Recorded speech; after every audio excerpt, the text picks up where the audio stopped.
Amigos, gracias. Qué bueno que se conectan de nueva cuenta con nosotros. Estamos con Emilio de Santos. Él es catedrático y experto en cuestiones constitucionales. Bueno, pues hemos sabido que sobre todo residentes legales tienen un poquito de miedo de cambiar este cheque de estímulo que el gobierno ha enviado por miedo a que esto represente una carga pública para ellos. Entonces, yo quisiera preguntarte, Emilio, esta ley ejecutiva del presidente en relación a esto, en relación a la carga pública, ¿ya entró en vigor? Bueno, es muy interesante definir esto porque ha habido varias noticias y luego la interpretación de las noticias no es adecuada. En este caso de quitar el acceso a la inmigración, a la residencia permanente con base o permitir visas con base a que sea una carga pública, esa orden ejecutiva fue combatida, como son muchas órdenes ejecutivas que ha hecho que son se ha determinado por los jueces que son anticonstitucionales.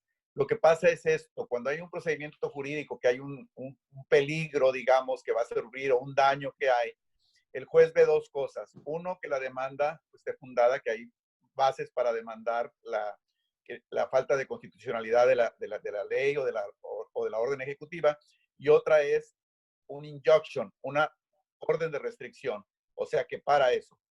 En el ejemplo de que la orden ejecutiva del presidente indica que la carga pública no se les otorga, no se les va a otorgar la residencia permanente, el juez suspendió y mandó una orden y mandó suspender esa orden. Entonces el ejecutivo apeló esa decisión de que no entrara en efecto. De que no entrara en efecto, es muy interesante entender esto, porque hay muchos casos que están en el mismo caso, de que es la orden, el injunction, el decir que no entre en efecto, pero no quiere decir que sea constitucional. Se sigue viendo si es o no es constitucional, se sigue litigando, digamos, en la Federal de Distrito. Entonces se apela a la Corte de Apelaciones hasta llegar a la Suprema Corte y dicen, oye, no es justo que detengas esta orden hasta que el juez de distrito, el juez abajo, diga si es constitucional o no. El juez no ha dicho que sea constitucional o que es anticonstitucional. Lo que ha dicho es que hay elementos para pararla y por eso ordenó pararla. Entonces la Suprema Corte, ya en este caso en la apelación, dice, no, no tienes derecho a suspender el procedimiento, a que se siga aplicando hasta que los demandantes demuestren plenamente que sí es anticonstitucional y tú juzgues que sí es anticonstitucional. Entonces, en esta y otras leyes ha pasado lo mismo. Lo que pasa es que en las noticias sale, no, pues ya se perdió esto y ya no funciona. No. En este caso, en la orden ejecutiva, estaba suspendida hasta el 24 de febrero del 2020, el de la carga pública. Después de esto, la Suprema Corte, al decir que no había elementos para que estuviera suspendida, para eso, no quiere decir que sea constitucional, que sea legal. Para esto, entonces, suspende el stay que le llamamos, que está detenida, el injunction, y entonces se sigue litigando. Ahora, esta carga pública, pues estaba en la ley un poco vaga, pero ahorita con la orden ejecutiva, pues ya queda más estrecha. Ahora, la orden ejecutiva hay que ver, y ahorita que estábamos hablando sobre los cheques, hay que ver en qué entra y qué no. Sabemos que inmigración ha dicho y ha resuelto que, por ejemplo, hacerse pruebas del coronavirus, en caso de que salga una vacuna, se les regale, eso no es carga pública. Pero nunca ha dicho sobre los cheques de estímulo. No lo ha dicho, pero el hecho que no lo diga no quiere decir que lo puede aplicar como carga pública, porque para la carga pública, en la misma orden ejecutiva, habla de en los pasados, por más de 12 meses, en los pasados 36 meses. Es decir, que si una persona, por decir algo, le das un estímulo o una carga por un mes, no quiere decir que ya está descalificado, sino que tiene que tener eso. Y hay cosas en la ley que definitivamente no las contempla como carga pública. Por ejemplo, una emergencia, algo de emergencia, alguien tuvo un accidente y pues lo llevan al hospital de emergencia y lo atienden, pues no es carga pública. Ahora, hay un desastre como ahorita la situación que hay, como por ejemplo cuando hay un huracán, Ujú. tampoco. La ayuda de los chips, que es lo que se le da a los niños, tampoco se entiende porque es para el niño, no es para la persona así. Asistencia de energía, por ejemplo, el Head Start tampoco. Todos ese tipo de cosas no son realmente ayudas económicas, no son de ayudas económicas o no son, es ser carga pública. Por ejemplo, si viene un huracán y tienen que sacar a las personas, pues ni modo que diga a la persona, me voy a ahogar aquí porque pues, no quiero ser carga pública. Si vienen, lo van a llevar y si va la Guardia Nacional y está sacando a toda la gente del agua, pues se va a tener que salir, no se tiene que ahogar ahí para darle gusto. Perdónenle el ejemplo, ¿no? Un poco exagerado, si quieres, pero es para enfatizar que eso no es cargo. En este caso, el estímulo pues no cumple porque ese estímulo es único, es un estímulo económico y en las excepciones que están en la misma orden ejecutiva es un desastre. Están ayudando para un desastre que está sucediendo. Ahora, Entonces ya ubicado esto, nos entendemos que ya no, lo que pudiera ser los estímulos no deben considerarse carga pública. Y si la autoridad lo hiciera, bueno, pues en ese caso, pues habría recursos para pelearse y para desvirtuar esta situación. yo recuerdo que antes de que empezara esto de la pandemia, se había dicho que ya se había determinado que había tenido un éxito el gobierno al lograr que pasara esta ley de la carga pública. Entonces, no es así, todavía sigue en litigios, pues, puede decir los Sigue en tribunales. litigio, absolutamente. Sigue en litigio como otras órdenes ejecutivas. La mayoría de las órdenes ejecutivas siguen en litigio y cuando llegan a la Suprema Corte dice que no es suficiente como para detener la orden, pero nunca la Suprema Corte ha dado ninguna opinión sobre el mérito de la causa. Ok, Entonces, esa y otras órdenes ejecutivas están pendientes en litigio. Esta orden ejecutiva que considera la carga pública sigue en litigio. y cuando se tiene, cuando estas órdenes ejecutivas se encuentran en litigio, ¿quiere decir que no se pueden aplicar?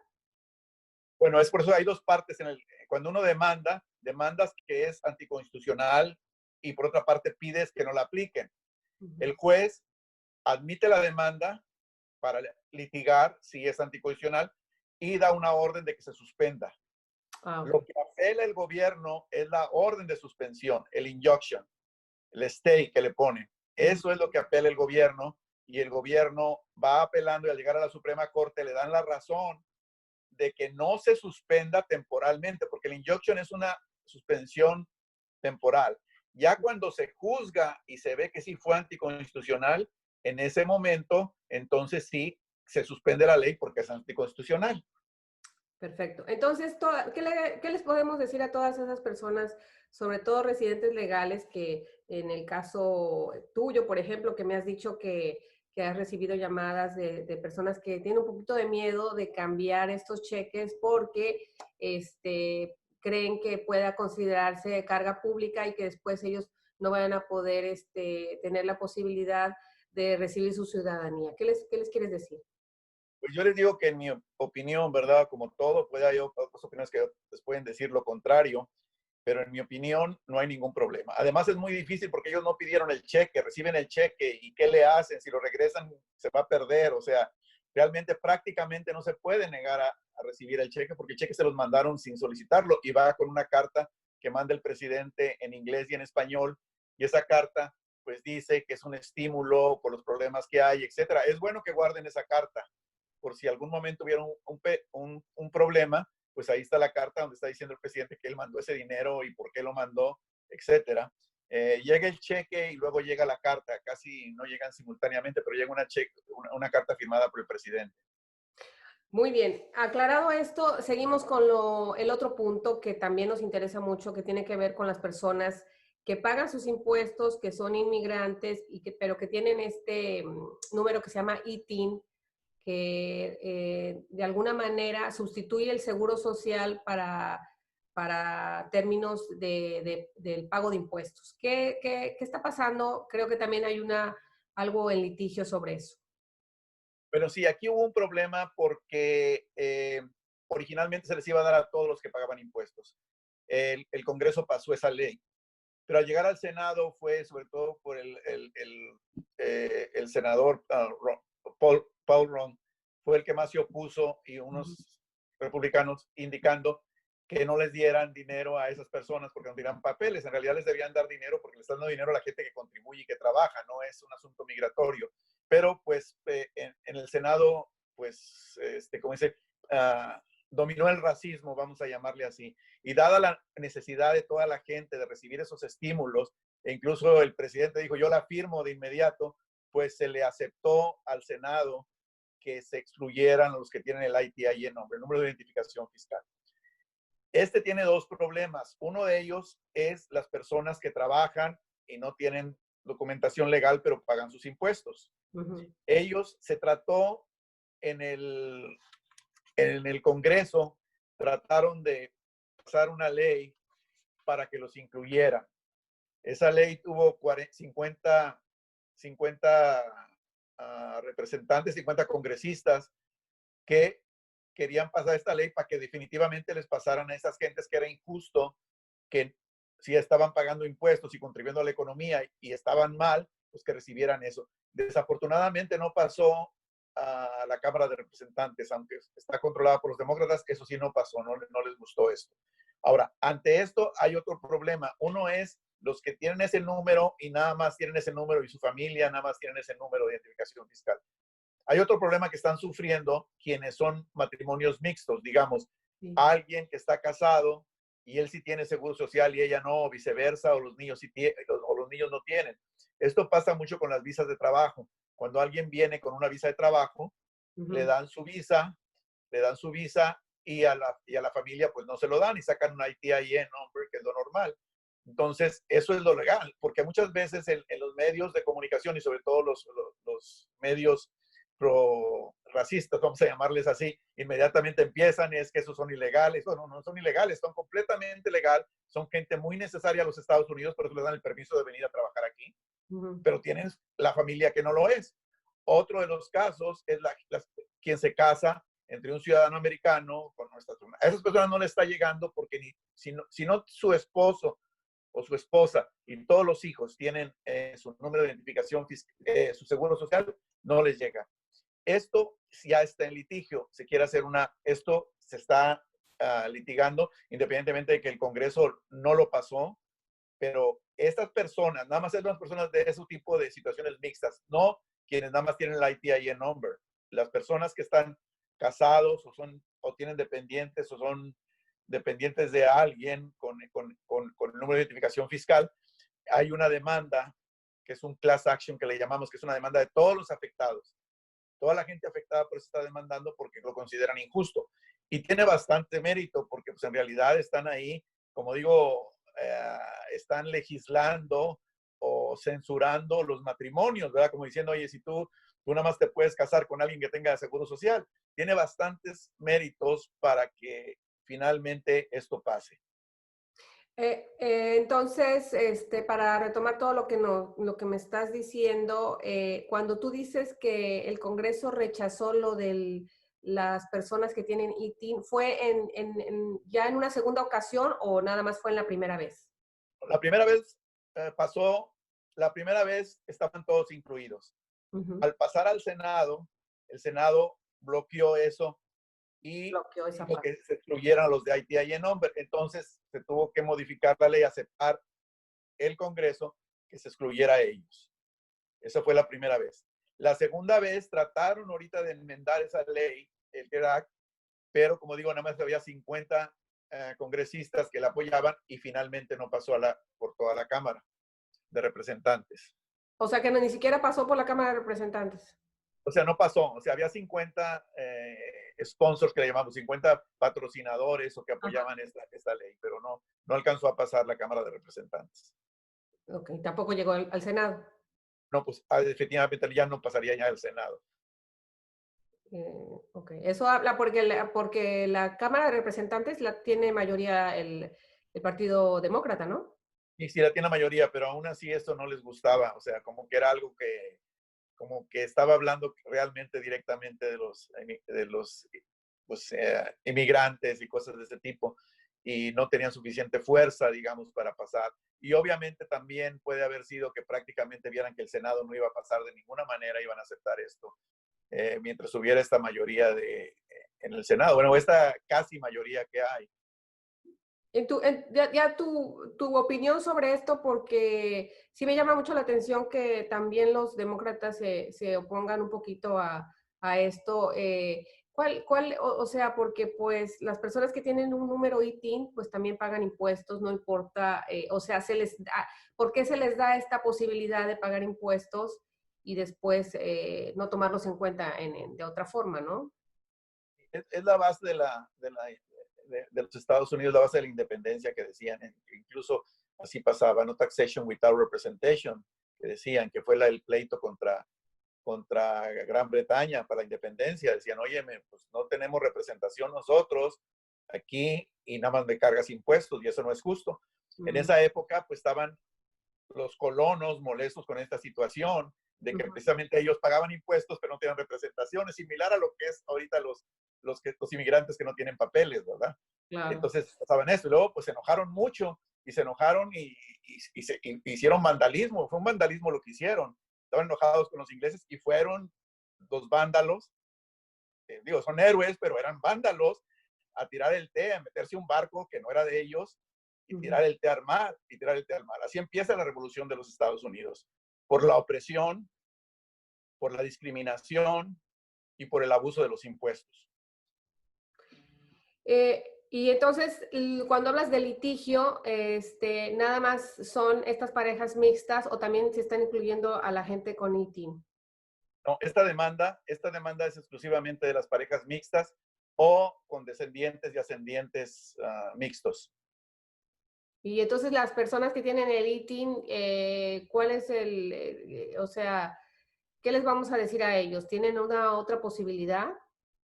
Pues no, lo veo muy difícil, es triste, pero es injusto lo que le está pasando, pero lo veo difícil, salvo que pues se unieran y trataran que legalmente defender sus derechos, tendrían que hacer una demanda colectiva de toda esa gente que se ve afectada.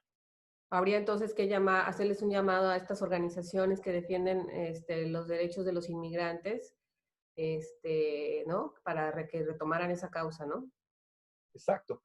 Porque esta situación, como les digo, pues nos afecta a todos. Nos afecta a los negocios, nos afecta a las personas y para eso están los estímulos. También hay estímulos para negocios. Hemos oído que te dan préstamos para que no despidas a tus gentes, te dan préstamos de emergencia y todo eso es para ayudar a las personas. Pero sin embargo, si me puedo salir tantito del tema, hay casos en que no está la Administración de Negocios Pequeños, el SBA, otorgando esos créditos, como decía el Congreso. El Congreso dijo que para ayudar a todos. La ley dice que para ayudar a todos.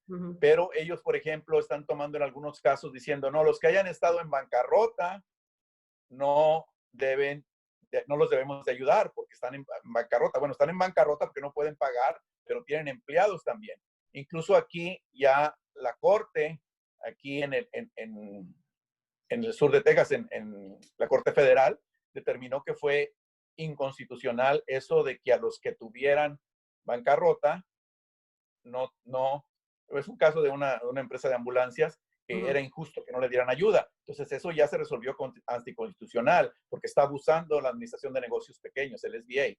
Ahora, también están, según nos hemos enterado, y eso también va a ser motivo de una demanda colectiva, que muchos negocios pequeños no le están dando porque dicen que no tienen buen crédito.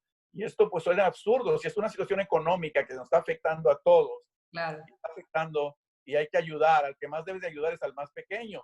Y si ahorita la administración de negocios pequeños, el Small Business Administration, se está yendo no porque dice la ley, porque ellos lo piensan así y atropellan y hacen lo que ellos quieren con algunos reglamentos, que fue el caso que decía del negocio de las ambulancias, por eso.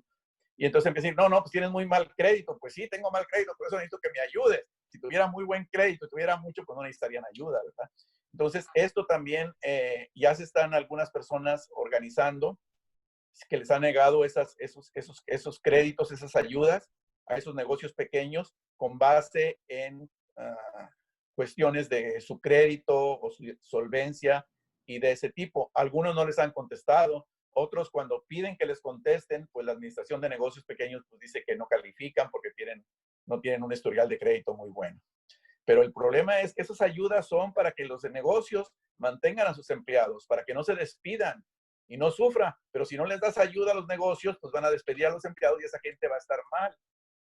Y van a tener mal crédito y también incluso van a ser, van a tener bancarrota. Quiero preguntarte una última cosa, Emilio, porque se me viene a la mente, digamos que, volviendo al tema del ITIN, si hay una pareja, por ejemplo, del esposo, por ejemplo, que tenga el ITIN y que trabaje, pero la esposa sí tiene número de seguro social y ella sí trabaja. Entonces, en ese caso, no recibieron el estímulo, el cheque No, del estímulo, ¿no? no, cuando están así que no reciben los dos, no recibieron el estímulo. Entonces, estos pueden entrar a la demanda colectiva que hay, el class action que está O sea, haciéndose. sí pueden entrar entonces los que tienen ITIN y que estén casados con una persona que sí tenga un número social. Ahí sí pueden entrar. Es así, esos entrarían ya en la demanda que hay colectiva. La demanda que hay, perdón, la demanda por no dar las ayudas del gobierno a los negocios pequeños, esa va a ser otra demanda, todavía no se inicia, pero tengo entendido que hay varios negocios que se están pues, Organizando. informando, uniéndose, precisamente basado en la resolución que hubo aquí en el sur de Texas, para que indicaron aquí que el juez vio que la ley no decía a quien se excluyera, la ley decía que ayudaras a los negocios y según el tamaño del negocio los ayudaras, pero la administración de negocios pequeños está actuando indebidamente, están tomando las decisiones, pero no sé por qué algunos dicen que sí y otros que no, eso también sería cosa y saldría a la luz en el litigio. Muy bien, Emilio, ¿algo más que quieras agregar? Pues no, muchas gracias por el tiempo y esperemos que les haya servido mis opiniones a todos y muchas gracias y saludos a toda tu audiencia, por favor. Muchísimas gracias. Emilio de Santos, él es catedrático y experto en cuestiones constitucionales. Muchísimas gracias. Nos vemos a la próxima. Hasta luego, gracias. Hasta luego.